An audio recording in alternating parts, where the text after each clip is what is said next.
திமுக ஆட்சியில் இருக்கும்போது கலைஞர் காப்பீட்டு திட்டம், கலைஞர் வண்ண தொலைக்காட்சி திட்டம், அந்த திட்டம் இந்த திட்டம் சொல்லி கலைஞர் பேர் வச்சது தப்பில்ல.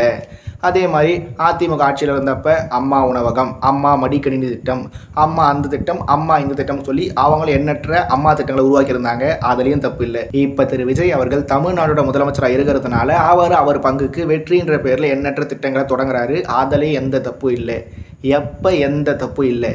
அந்த திட்டங்கள் சரிவர உருவாக்கப்பட்டு, அந்த திட்டங்கள் சரிவர நடைமுறைப்படுத்தப்பட்டு, அந்த திட்டங்கள் சரிவர மக்கள்கிட்ட கொண்டு போய் சேர்க்கப்பட்டுச்சுன்னா அதில் எந்த தப்புமே இல்லை.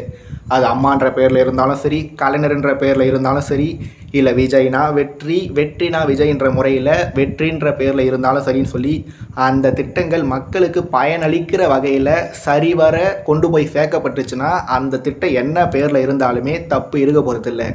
ஆனால் பெயரில் மட்டும் வெற்றின்னு வச்சுக்கிட்டு திட்டம் வெற்று திட்டமாக இருந்தால் அதனால் யாருக்குமே 10 பைசா பிரயோஜனம் இருக்காதுன்றது திரு விஜய் அவர்களுக்கும் நல்லாவே தெரியும். திரு விஜய் அவர்களோட கட்சிக்காரர்களுக்கும் நல்லாவே தெரியும். ரொம்ப ரொம்ப முக்கியமாக திரு விஜய் அவர்களோட இணையதள நண்பர்களுக்கும் நல்லாவே தெரியும்.